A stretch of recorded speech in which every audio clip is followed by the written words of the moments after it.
Hi, everybody. Welcome to week 13 of our English 1020 online course.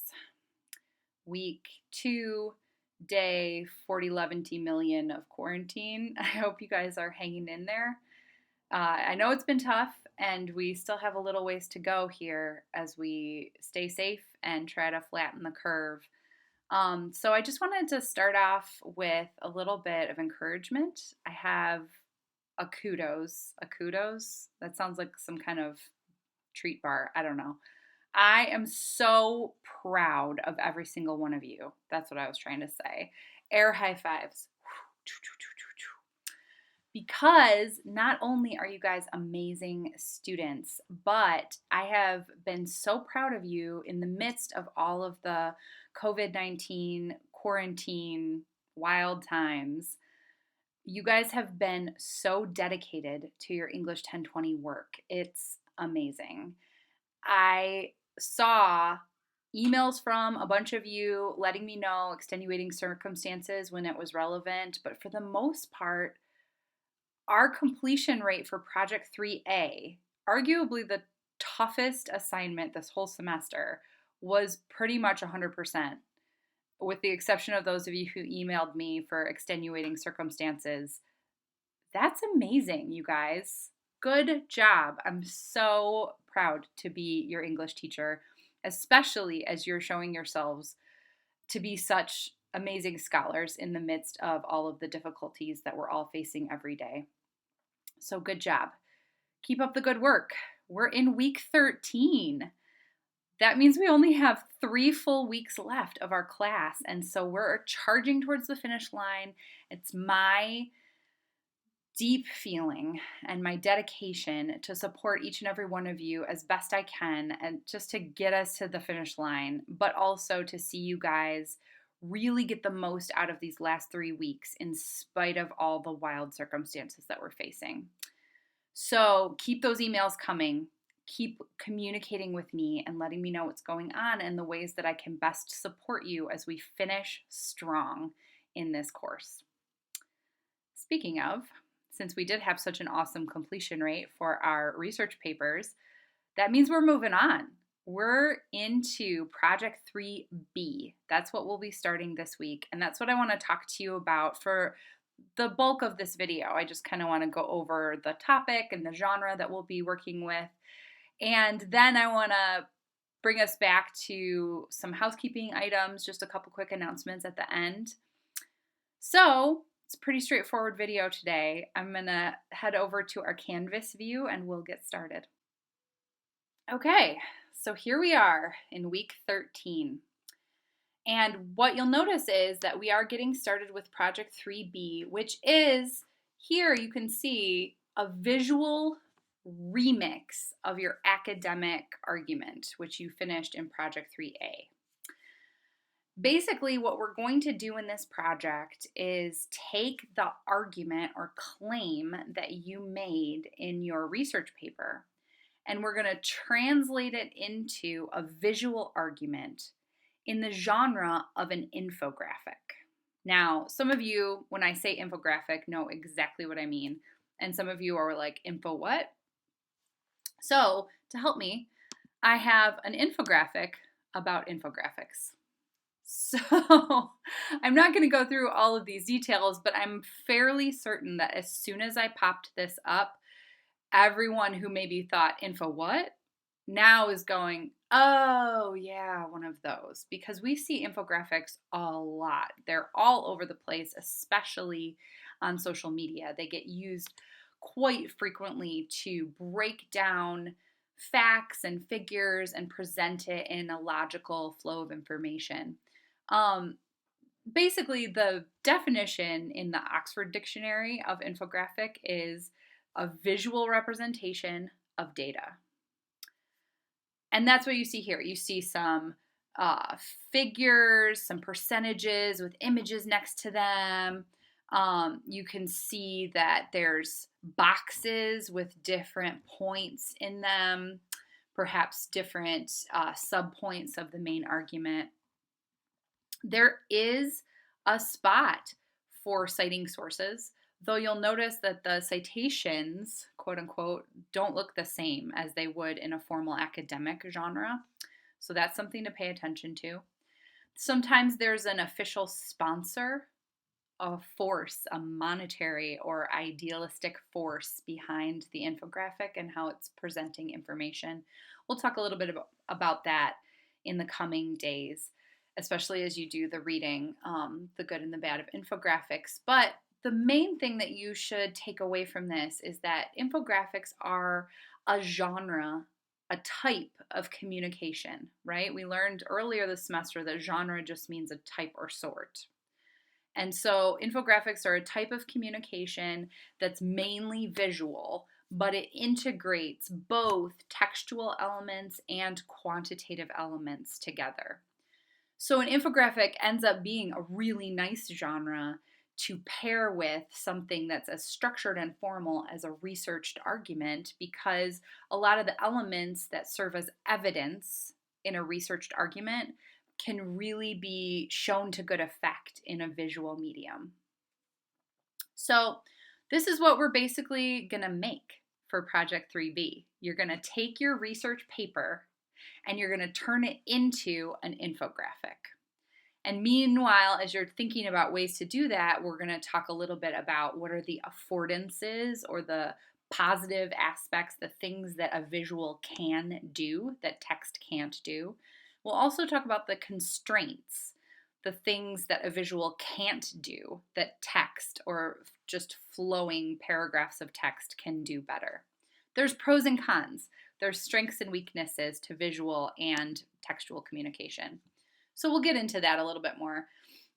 One of the things I want to note is before we go into this week's activities, take heart. There are a lot of free online platforms that will help you construct your infographics. Canva and Venngage are two that are right off the top of my head. Also, the one that I'm linking to officially is Pictochart. Really, truly, I don't care what platform you use as long as you can access it for little to no money. I don't want anyone to have to be shelling out for fancy programs. So I linked to Pictochart because it's a free platform. But if you prefer to use Canva or Venngage, or if you are a hotshot graphic designer and you want to do some Adobe magic, beautiful, do it. Yeah, so just know that there's technology to support the creation of these visual digital genres. All right, so this week, what I'd like you to watch, definitely watch this video, which you're already doing. High five. I have a mini lesson here that's going to help us create a vocabulary and a framework to talk through what an infographic is, what makes it successful or not successful. So definitely read this. Oh boy, I need some more coffee. Definitely watch this mini lesson that goes through the layers of analysis, genre analysis, rhetorical analysis. Wait, that sounds familiar. And visual analysis. So 3 layers of analysis that we're going to use for this project. Also, you heard me mention Pictochart a second ago, and that's because it's a free platform, and the little vid for this week and next week are going to be tutorials for how to use Pictochart. So if that is the platform you're going to use, beautiful. I've already built in some tutorials for how to use it. Again, if you're not going to use Pictochart, that's fine. You can just choose another platform to make your infographics. In terms of reading for this week, I have a bunch of sample infographics to throw at you. Sample 1, sample 2, sample 3, sample 4. Some of these are funny. Some of them are more effective than others. And that's my point. I have different levels of effectiveness and visual organization so that you can kind of compare and contrast what works and what doesn't. What are the affordances of different design choices for infographics? I'd also like you to find your own examples, or at least one example of an infographic. I mean, I found that one that I just showed you in about 3 seconds by doing a Google search, infographics. So poke around a little bit, Find a good example.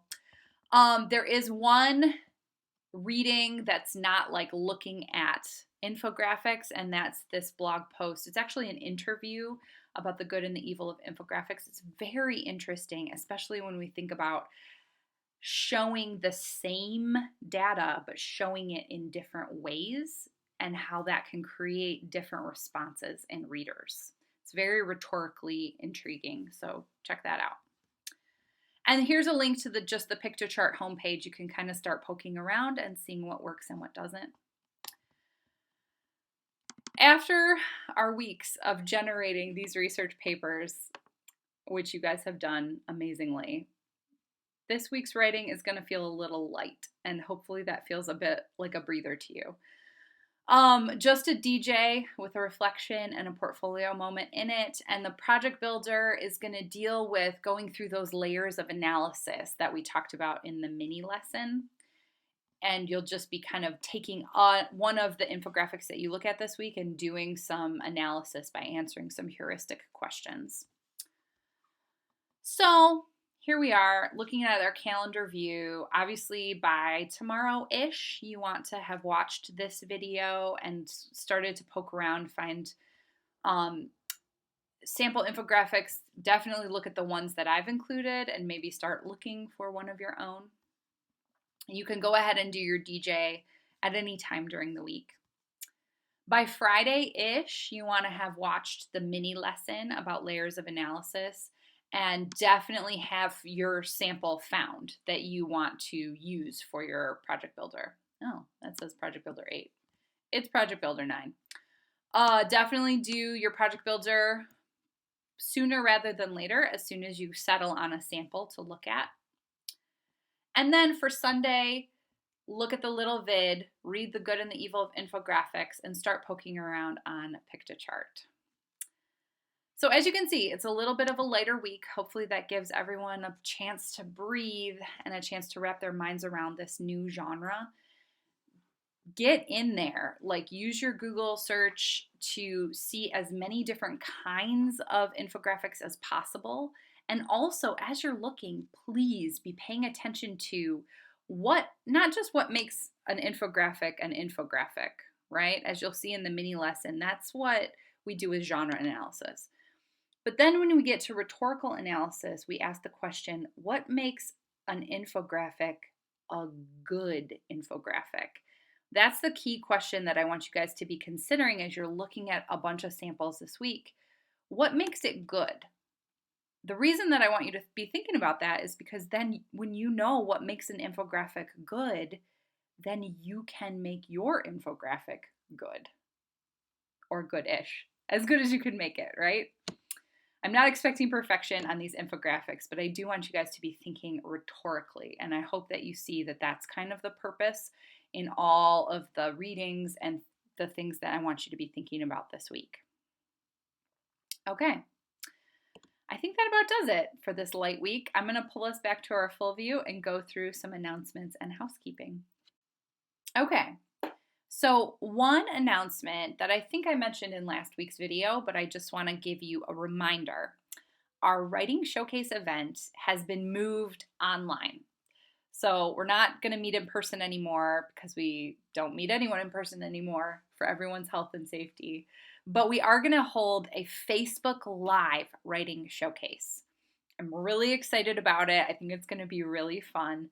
I've had a couple of folks just give a quick question. What happens if I don't have a Facebook account? And from what I've been able to see as I've researched the Facebook Live event is that as long as it's being hosted by a public page, which ours is, the Composition Learning Community page is public, it should be viewable by everyone, not just people who use Facebook. So if you don't have a Facebook account, never fear. You will be able to view the Facebook Live stream. Secondly, we're going to be doing some discussion threads. The first one is this week, where we're going to be brainstorming how we want to participate in that Facebook Live stream. I'm hoping that we have some visuals to post to the CLC page that we can kind of show off during the Facebook live stream event. And then also we want to think about how could we participate through commenting or, I don't know, question posing, who knows? We'll figure that out as we move forward. So yes, don't forget Facebook Live. This will be April 17th from 11 to noon. So it's just 1 hour. You don't have to participate for the full hour, just for about 15 minutes, anywhere in there. The other thing I wanted to say was, again, keep that email communication coming. Communicate with me, with your peer mentors, and just more. Like, let's just keep connected, especially during this time when things feel a little bit more fraught and distracted. I really have appreciated hearing from everyone, your questions, your concerns, and even I've been able to Skype some of you. So let's keep that going. We're going to finish this semester really strong. I think that's all I had. Oh yeah, keep being awesome, because you guys are amazing and I'm so proud of you. We're gonna make it. People, we're gonna get to the end of this semester and you guys have already kicked butt and done so much good writing.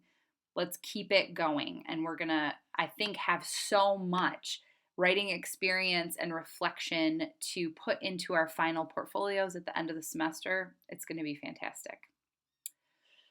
All right, I think that's all I have. I hope you guys have a great rest of your week, that you are both staying well and working hard.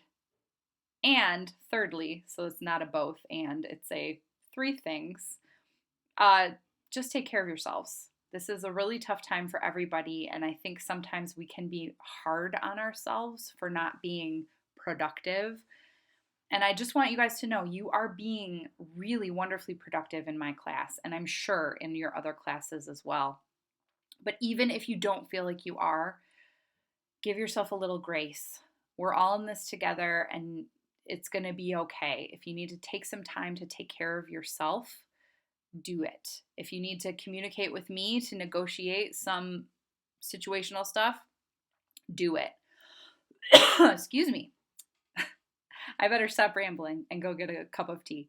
I hope you guys are well, and I will talk to you next week. Bye, everybody.